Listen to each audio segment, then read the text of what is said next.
D'anthologie. La rencontre, la voix Abdel Fadel. Luc, cette trêve qu'on imaginait qui allait perdurer, qui allait toujours être ramenée, elle a volé en éclats dès la fin Une minute après. Une minute après, le Hamas lançait des roquettes, Israël a recommencé les bombardements et c'est reparti. Est-ce que c'est un échec de la diplomatie américaine qui essayait depuis quelques jours de faire pression sur Israël pour ne pas embarquer là-dedans? C'est dur d'appeler ça un échec parce que quand même, ce qui devait durer 4 jours a duré 7 jours.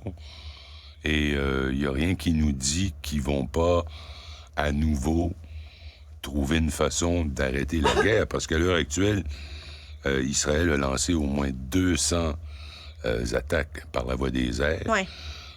Les populations courent dans toutes les directions. Elles qui avaient vécu une accalmie.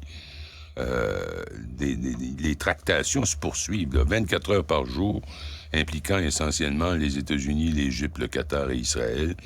On ne sait pas où ça va aboutir. À l'heure actuelle, encore une fois, les gens qui s'étaient déplacés vers le sud parce que l'armée israélienne leur avait dit de le faire, sont en train de revenir vers le nord, ce qu'ils ne devraient pas faire. Mais tout ça devient une espèce de comédie de mauvais goût. Mais moi, ce que je trouve particulièrement fascinant aujourd'hui, c'est hier, en fin de journée, que le New York Times a publié un reportage assez incroyable.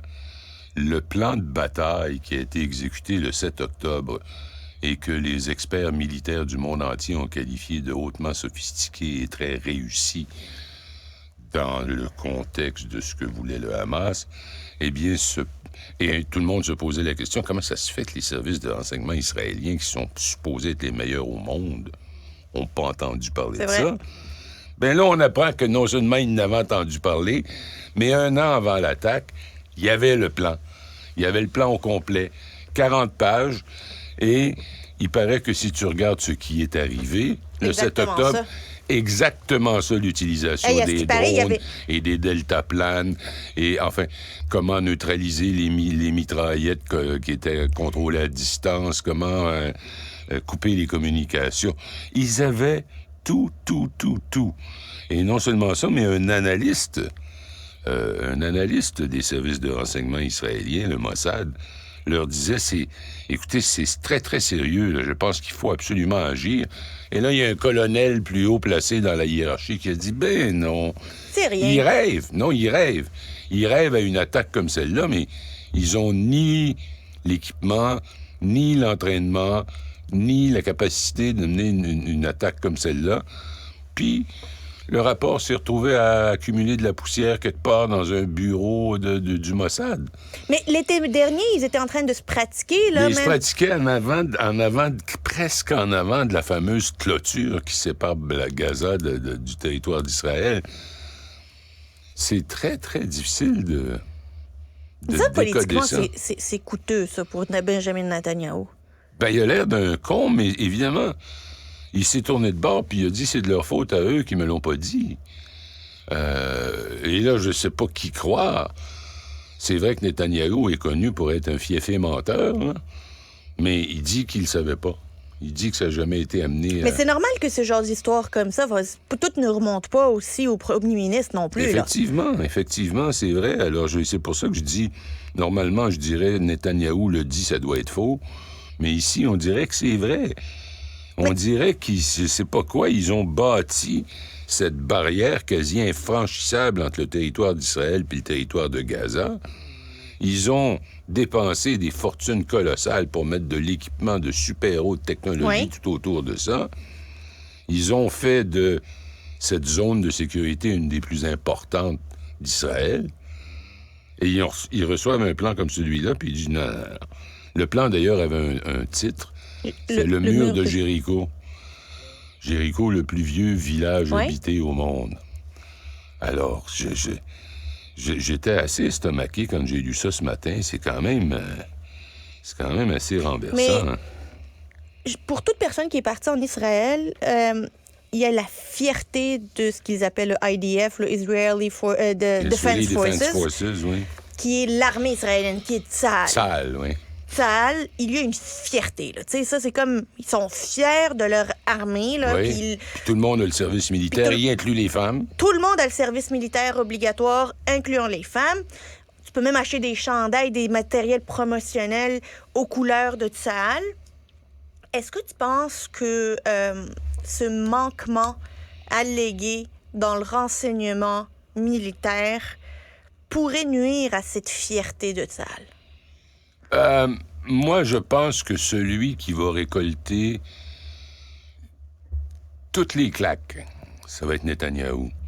Parce que je suis convaincu que derrière ça, tu sais, Netanyahou, il s'accroche au pouvoir en faisant des coalitions avec le démon.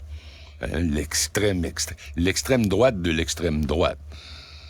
Et il place des pions un peu partout pour faire plaisir à ces gens-là. Est-ce que par hasard, il aurait joué dans le groupe de ceux qui sont les analystes de renseignement? Est-ce qu'on va pas découvrir que Netanyahou est celui qui a mis en place des incompétents pour faire plaisir à un et à l'autre? On le sait pas. Je spécule, j'ai aucune autre façon de faire que de spéculer, on le sait pas. Mais c'est quand même... C'est comme si, lors de la Deuxième Guerre mondiale, les nazis avaient obtenu le plan de l'opération Overlord, le débarquement de Normandie. Parce que l'opération qu'ils ont menée le 7 octobre, c'était très complexe, là. C'était très, très complexe. C'était le genre d'opération que tu vas voir des armées très, très, très entraînées vont faire, là, parce qu'il fallait que ça marche. Tu sais, il fallait que les roquettes partent au bon moment pour en quelque sorte, embourber les radars israéliens qui ne savaient plus par où aller. Pendant ce temps-là, ils faisaient sauter des morceaux de clôture, des gens traversant en moto, en tout terrain, en deltaplane ou parapente, si on veut l'appeler comme ça. Savaient exactement où ils allaient, ils avaient des cartes géographiques, ils savaient qu'il y avait un festival de musique, ils savaient qu'ils allaient tirer dans le tas, ils savaient tout ça. Alors, comment expliquer ça? C'est sûr que quand tout ça va se calmer, éventuellement, parce que ça va se calmer, ben Netanyahou est fait, hein? Et lui, comme tu sais, la minute qu'il cesse d'être premier ministre, il perd l'immunité accordée au premier ministre par la Constitution, et il y a des scandales de corruption qui vont probablement le mener à la prison.